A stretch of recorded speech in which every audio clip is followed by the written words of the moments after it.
देखिए, स्प्रेड के पीछे सबसे बड़ा जिम्मेदार था जिसे हम लोग रोल मॉडल समझते थे, आइकन समझते थे, जो सेलिब्रिटीज थे, जो आईपीएल मैच हो रहे थे, हमारे खुद के प्रधानमंत्री थे। इन्हीं लोग को तो देख के आप सीखते हैं, और किसे देखते हैं? मार धड़ल्ले से आईपीएल हो रहा है, जो स्टेडियम खचाखच भर के रह रहा है, वहाँ कोई ये सब नियम नहीं चल रहे हैं। सेलिब्रिटीज लोग की पार्टियां चल रही हैं, उसमें इलेक्शंस में रैलियां चल रही हैं, और सारे नियम कानून किसके लिए हैं? आम आदमी के लिए। तो यही लोगों को लापरवाही लगने लगी।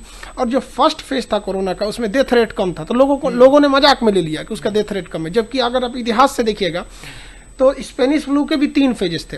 फेज 1 में जो था, एक फेज 1, फेज 2, फेज 3, तो कोरोना का भी 3 फेज आएगा, जिसमें बीच वाला फेज सबसे ज्यादा खतरनाक होता है, जो अभी हम लोग झेल रहे हैं यहाँ पे। और इसके बाद बेतुका कुछ चीजें देखेंगे, जैसे कुंभ में कितने बड़े बड़े एक बहुत महान संत थे, उनका देहांत हो गया।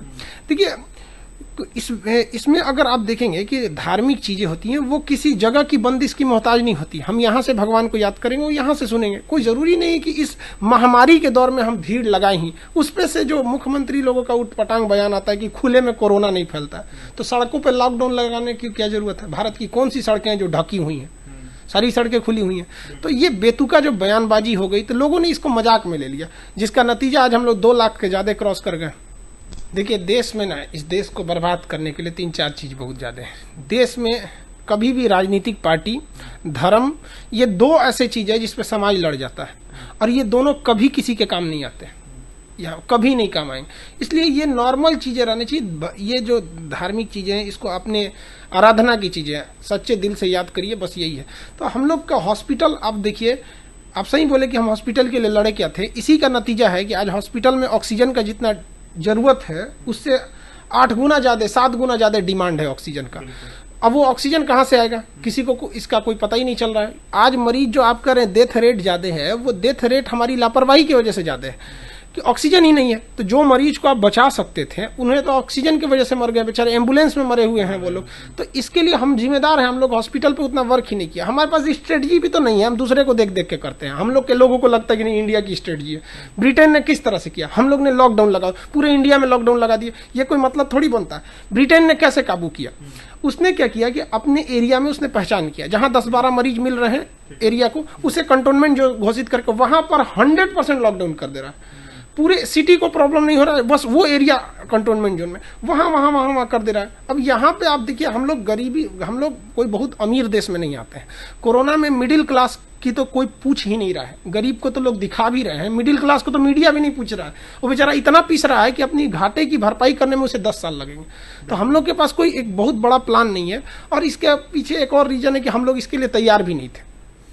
अचानक से हुआ ये, किसी को ये भी आइडिया नहीं था कि सेकंड फेज इतना तेजी से बढ़ेगा ना। कि देखिए, अभी जो पहले जो कोरोना था 2020 वाला, वो इतना कम क्यों फैला था? उसके पास जो कोरोना था केवल प्राइमरी कोरोना था। कोरोना में भी 4 कोरोना। प्राइमरी कोरोना जो चाइना से आया था, उसके बाद जो कोरोना आया न्यू स्ट्रेन। अब ये न्यू स्ट्रेन 3 टाइप का, एक ब्राजील वाला है, एक साउथ अफ्रीका वाला, एक ब्रिटेन वाला है। ये जान बहुत तेजी से ले रहे हैं, अब फैल रहे हैं, उसके प्रतिशत 30% ज्यादा तेजी से फैल रहा है। तो दूसरा हो गया। एक है पोस्ट वैक्सीन कोरोना, कि जिन्हें वैक्सीन लग गई है उन्हें भी कोरोना हो रहा है, बट वो मर नहीं रहे। एक है री इन्फेक्टेड कोरोना, जिन्हें कोरोना हो गया था और फिर से 2-3 महीने बाद हो गया, वो भी नहीं मर रहे हैं।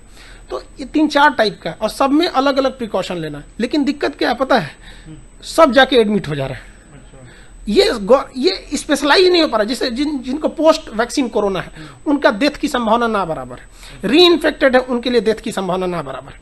प्राइमरी कोरोना है, उसमें भी डेथ उतना खतरनाक नहीं है। लेकिन ये जो न्यू स्ट्रेन आया, ये ज्यादा खतरनाक है।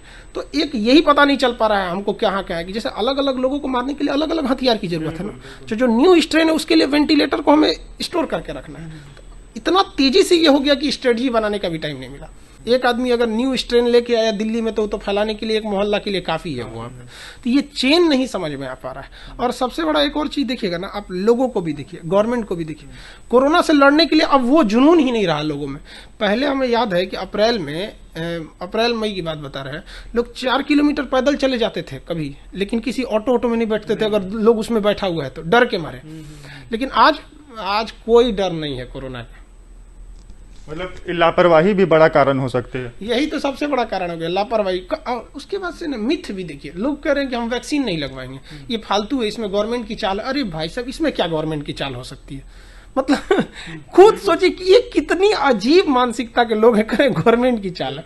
भाई वैक्सीन आप लगवाइए, जिनको लगता है कि वैक्सीन मतलब कोरोना कुछ नहीं है, हम तो कहते हैं गवर्नमेंट क्या करना चाहिए, ऐसे लोगों को घसीट के लाइए कोरोना वार्ड में डाल दीजिए, उसके बाद समझ में आ जाएगा कि कोरोना क्या चीज़ है। कभी मरते देखिए कोरोना के मरीज को, फिर समझ में आएगा। यहाँ पे ऐसे लोग तो और खतरनाक है, वो भी एक तरह का कोरोना है, सॉफ्ट कोरोना है।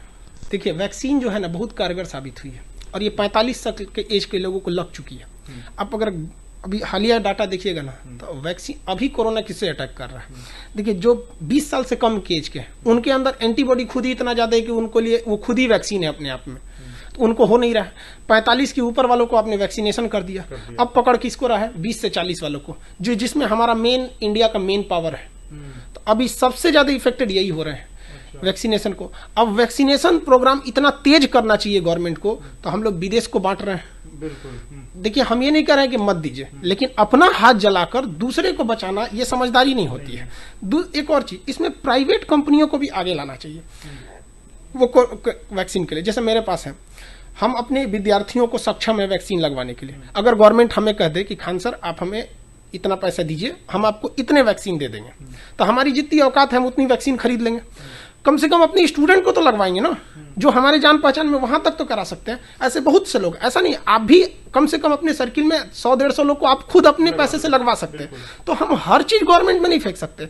अब रही बात, अगर आप गवर्नमेंट कहेगी नहीं हम फिर से पीएम केयर फंड बनाने वाले हैं, तो भैया अब कोई नहीं देने वाला है, पता ही नहीं चला उसका कहाँ गया, कौन सा हिसाब।